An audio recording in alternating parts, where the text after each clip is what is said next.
मित्रों, आपका स्वागत है हमारे धर्म ज्ञान चैनल पर। आज की कथा के माध्यम से हम जानेंगे कि कौन सी 5 प्रकार की स्त्रियां आपके विनाश का कारण बन सकती हैं। किस प्रकार की स्त्रियों के जीवन में आने से धन का नाश होता है, जीवन में दरिद्रता आती है, समाज में अपमान सहना पड़ता है और घर में कलेश और बिखराव की स्थिति उत्पन्न हो जाती है। अपने जीवन में स्त्रियों को स्थान देने से पहले उसे इन 5 मानदंडों पर जांच लेना चाहिए, नहीं तो जीवन नरक से भी खराब स्थिति में पहुंच जाएगा। कथा के अनुसार एक नगर था, वहां एक अध्यापक रहता था। उसका नाम प्रेमदत्त था। वह बहुत ही संस्कारी, विद्वान और पूजा पाठ करने वाला व्यक्ति था, लेकिन उसकी पत्नी बिल्कुल उसके उलट ही थी। उसका नाम नंदा था। वह ना पूजा पाठ करती, ना उसने अच्छी शिक्षा ली थी और हर समय उसका मन इन बातों में लगा रहता था कि किसी भी तरह धनवान बना जाए। लेकिन शिक्षक प्रेमदत्त की आय इतनी नहीं थी कि वह अपनी पत्नी की सभी इच्छाएं पूरी कर सके। इस कारण पति को अपनी पत्नी से किसी प्रकार का वैवाहिक सुख प्राप्त नहीं हो रहा था। न भोजन बना मिलता, न घर में साफ सफाई, न कपड़े धुले और न ही उनके मध्य प्रेम का कोई क्षण बीतता था। शिक्षक प्रेमदत्त अपने जीवन से बहुत दुखी था। एक दिन वह इसी सोच विचार में भटकता भटकता वन में जा पहुंचा और मार्ग भटक गया। शाम होने पर उसे एक कुटिया दिखी। वह वहां गया तो उसने एक सिद्ध ऋषि को देखा। वह उसके पास गया और अपने भटकने की बात बताई। ऋषि बोले, अभी तो रात्रि हो रही है, इसलिए यहीं रुक जाओ, सुबह होने पर मैं सीधा मार्ग बता दूंगा। रात्रि में ऋषि के पूछने पर प्रेमदत्त ने अपने जीवन की सारी कहानी ऋषि को कह सुनाई। ऋषि को प्रेमदत्त पर दया आ गई। ऋषि जानते थे कि प्रेमदत्त एक अच्छा व्यक्ति है। उसने प्रेमदत्त को एक राह दिखाई। वह बोले, प्रेमदत्त, तुम अपने घर से अपनी पत्नी के साथ देवगिरी पर्वत पर जाओ। वहां तुम्हें एक छोटी सी गुफा मिलेगी। उस गुफा में एक देवता की मूर्ति है जो कि इतनी सिद्ध है कि मात्र 1 सप्ताह की पूजा के बाद ही वह तुम्हारी मनोकामना को पूरी कर देंगे।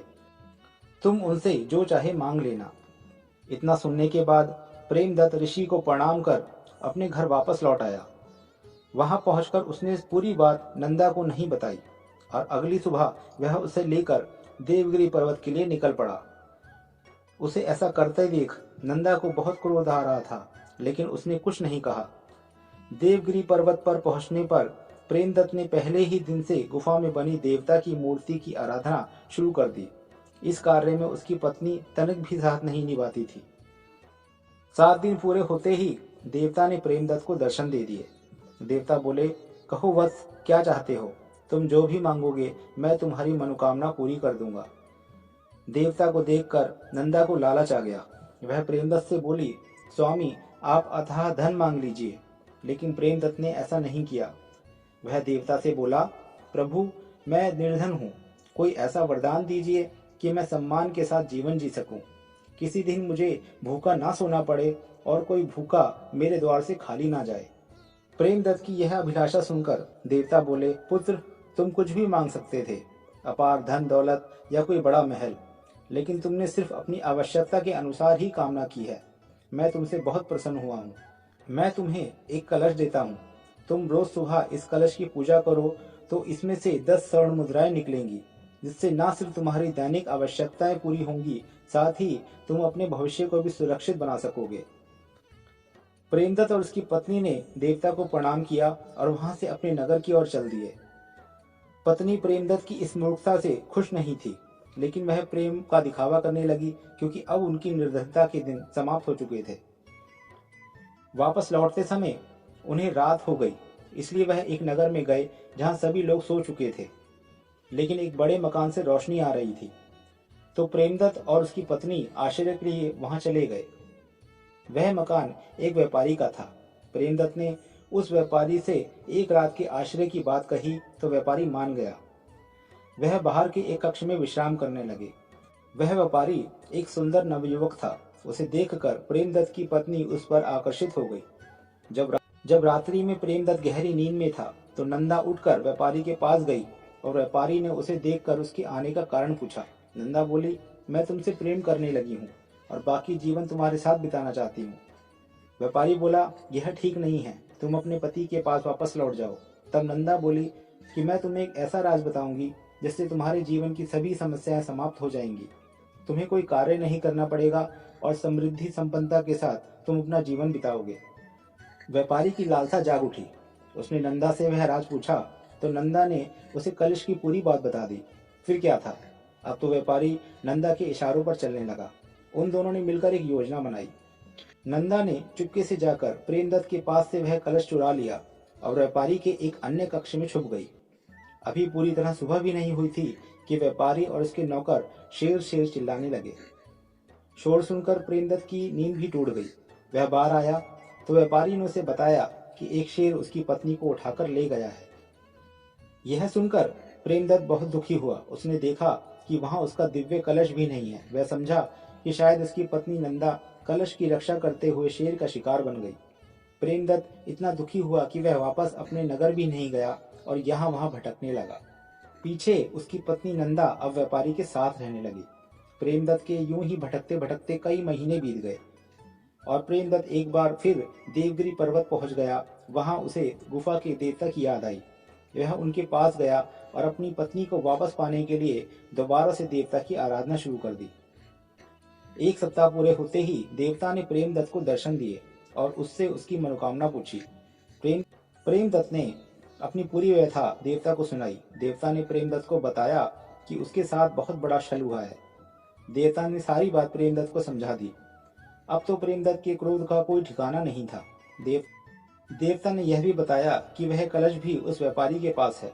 इसके साथ ही देवता ने प्रेमदत्त को एक योजना बताई जिससे वह उन लोगों को एक अच्छा सबक सिखा सकता था। देवता ने प्रेमदत्त को एक वैसा ही कलश दिया और बताया कि यह कलश सिर्फ एक बार ही 100 स्वर्ण मुद्राएं देगा। उसके बाद यह वापस मेरे पास आ जाएगा। उस कलश को लेकर एक बार फिर प्रेमदत्त उस व्यापारी के घर जा पहुंचा। प्रेमदत्त को देखकर नंदा घर के अंदर ही छुप गई और व्यापारी प्रेमदत्त से सहानुभूति दिखाने लगा। किसी तरह रात्रि बीत गई। सुबह प्रेमदत्त नए कलश की पूजा करने लगा। व्यापारी और नंदा उसे ऐसा करते हुए देख रहे थे। पूजा के बाद जब प्रेमदत्त ने कलश में हाथ डाला तो उसमें से एक बड़ी थैली निकली जिसमें 100 स्वर्ण मुद्राएं थी।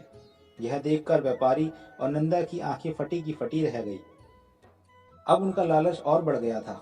उन्होंने सोचा किसी तरह वह इस कलश को अपने कलश से बदल दे तो उन्हें रोज 10 स्वर्ण मुद्राओं की जगह 100 स्वर्ण मुद्राएं मिलने लगेंगी। जब प्रेमदत्त भोजन के लिए गया तो व्यापारी ने उस कलश को बदल दिया। यह बात प्रेमदत्त को पता थी, लेकिन वह चुपचाप वहां से अपने नगर की ओर चला गया। अगली सुबह जब व्यापारी और नंदा ने उस कलश की पूजा की तो उसमें से कुछ भी नहीं निकला।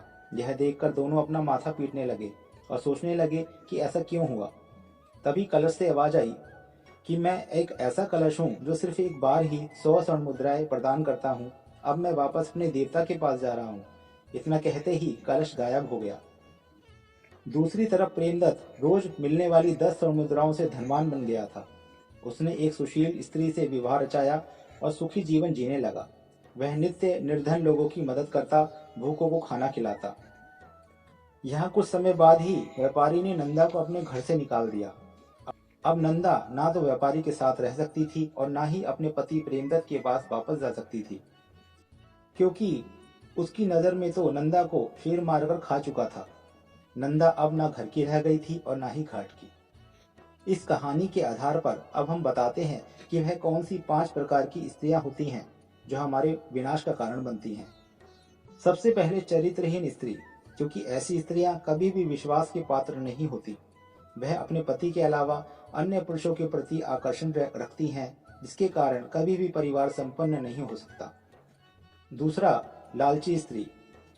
इस प्रकार की स्त्रियों की धन की अभिलाषा कभी भी पूरी नहीं होती। उनके पति चाहे कितना भी धन अर्जन करे, वह ना स्वयं खुश रहती हैं और ना ही अपने पति को खुश रहने देती हैं। तीसरे प्रकार की स्त्री वह जो कभी भी पूजा पाठ या धर्म कर्म के कार्य नहीं करती हो। ऐसी स्त्री जिस घर में होती है, देवता उस घर से रुष्ट ही रहते हैं और उन घरों से सुख समृद्धि और संपन्नता दूर ही रहती है। चौथी प्रकार की स्त्री वह जिसे अपनी सुंदरता पर बहुत ही अधिक घमंड हो। ऐसी स्त्री सभी को अपने से नीचा समझती है। वह किसी का भी अपमान करते समय सोचती भी नहीं है। जिससे सबके साथ उनके संबंध खराब हो जाते हैं। पांचवी प्रकार की स्त्री वह जो अपने हित को साधने के लिए किसी और को क्या अपने पति, अपने माता पिता को भी धोखा देने से पीछे नहीं हटती, और ऐसी स्त्री कभी भी किसी परिवार का हिस्सा नहीं बन पाती। मित्रों, आशा है कि आपको इस प्रश्न का उत्तर मिल गया होगा। अगर आपको हमारी यह कथा कहानी पसंद आई हो तो कमेंट, लाइक, सब्सक्राइब और शेयर अवश्य करें। धन्यवाद।